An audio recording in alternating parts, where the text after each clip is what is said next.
Well, good afternoon and welcome to Windy Hill Kennel. So we are back up at the house and we have Ginger's kids up here today. And these guys are doing really good. They are not quite ready to be weaned yet. They are 4 weeks and 7 days. Well, no, I guess they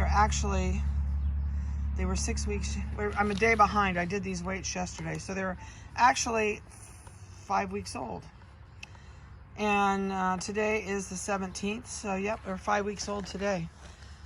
These guys are doing everything right now that we expect them to do at this age.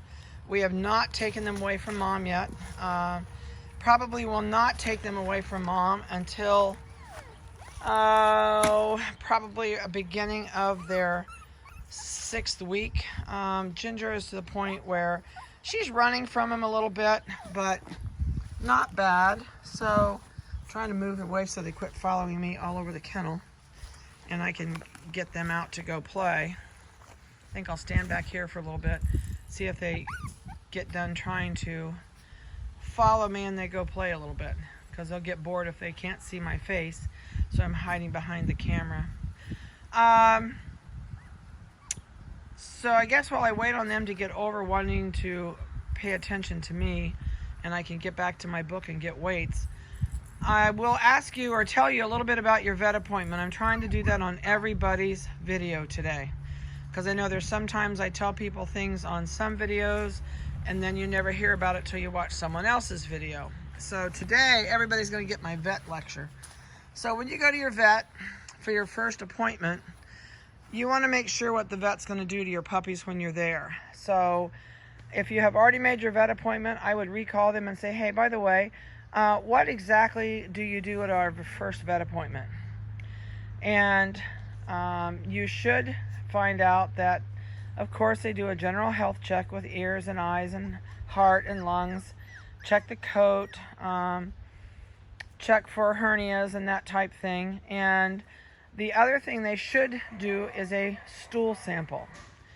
So that stool sample tells them that this puppy is healthy internally, that it does not have any parasites, meaning worms.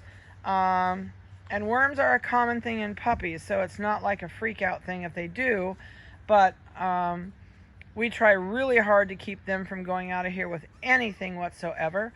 And the reason we worm every 2 weeks is the fact that you try and break the cycle between worm and egg. When you worm a puppy, you do not get the eggs. You only kill the worms that have hatched out. If you do not worm again before those worms are old enough to lay another set of eggs, then you're just on a vicious circle, because when you worm a puppy, it does not kill the eggs, it only kills the adults. So that's why we worm so often. But there are other things that a stool sample will tell them also. And it's really something that I think is super important. To me, it's just as important as checking heart and lungs and all that stuff. So please make sure that that is included in your puppy check. And if you're going to collect a stool sample to take to your vet, please don't pick up one that has been in the ground from the day before. If you're out in the yard in the afternoon the day before your appointment, you can take a plastic spoon and clean it up. Take a little spoonful of it up, put it in a baggie. You can leave it in your spoon if you would like to. And that way, the vet can just take the spoon out and then put it, take the piece of it and put it in the float. It does not take a huge piece of poop to have tested to be able to tell if your dog is healthy. So what little bit you can just pick up, half of a spoonful or whatever you want to do, and put it in the baggie. If you're not going to go for 24 hours, put it in the refrigerator in a Ziploc baggie and zip it shut. It needs to stay cool, out of the sun and out of the heat.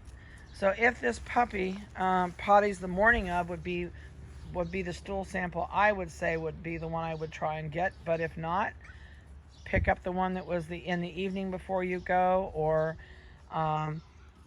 just sometimes so it's fairly fresh, or it's kept in the refrigerator overnight. And that way it doesn't degrade and you don't lose everything that you'd want to see in that stool sample because it was out too long. Also, find out if your vet is letting you go in for the appointments and sit in the lobby. Ask them why you can't go in to see the puppy at the well puppy check, because I've had one client that the vet's office is open, but they say they do not allow people to go in with the first puppy check, which that makes no sense to me whatsoever. You should be able to go in and see and ask questions about your puppy and not walk out knowing anything that's been done to your dog. Other than that, fleas and heart guard. If you do not have fleas, please don't think you've got to rush out and buy flea stuff for your dog. I would see if you've got anything in your yard.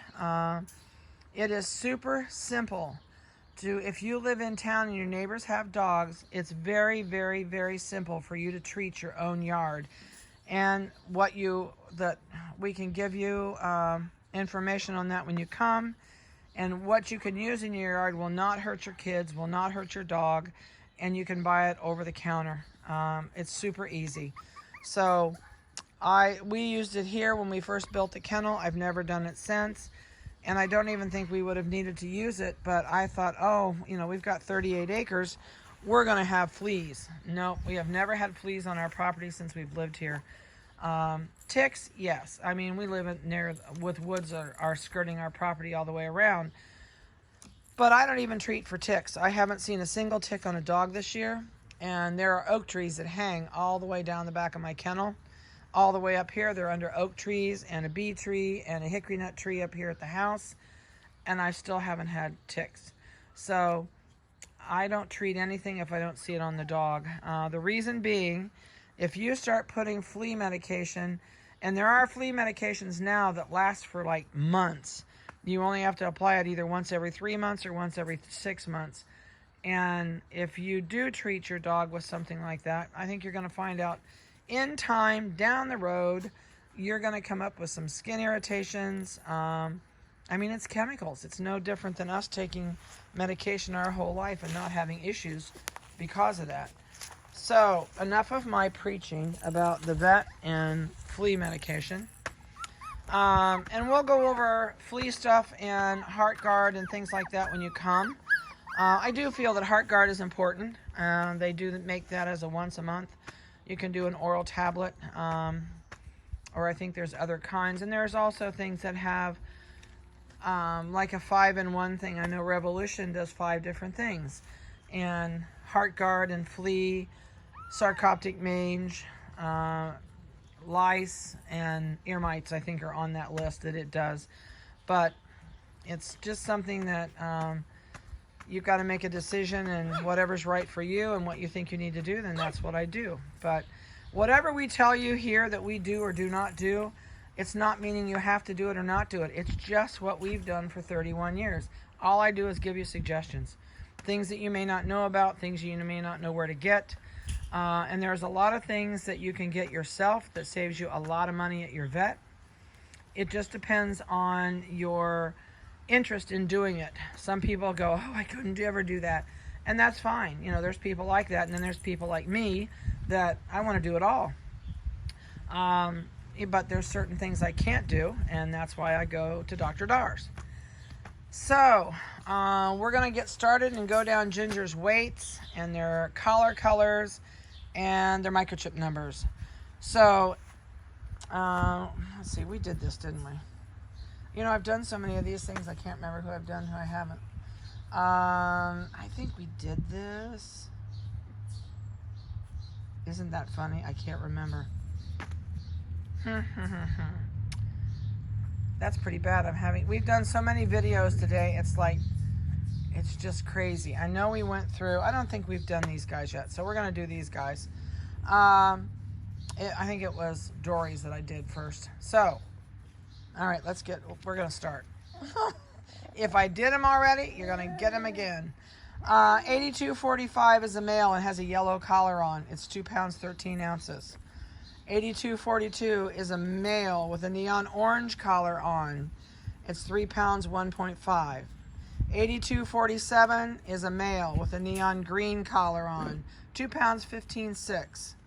8238 is a male with a forest green collar on, and it weighs 3 pounds. 8239 is the female. Woohoo, we got one female in here. With a purple collar on is 2 pounds 10.5. And last but not least is 8246. It's a male, and it has a red collar on. So he is 2 pounds 6 ounces. That gets rid of the list for Ginger. And what else can I throw at you right now? Toenails and everything like that, we do those weekly. We'll probably do those tomorrow. They have not had a bath this week, but that's probably going to be Friday or Saturday, because everybody around here gets a bath once a week, so we have a ton of baths to do and get caught up on. I do have crates in stock, and I do have bowls in stock. That's been another question I have. I would not get any less than a 36-inch kennel for any dog that I have, even these guys. You want enough space in that kennel that they can sleep in the front, eat and drink in the front, and go to the potty in the back.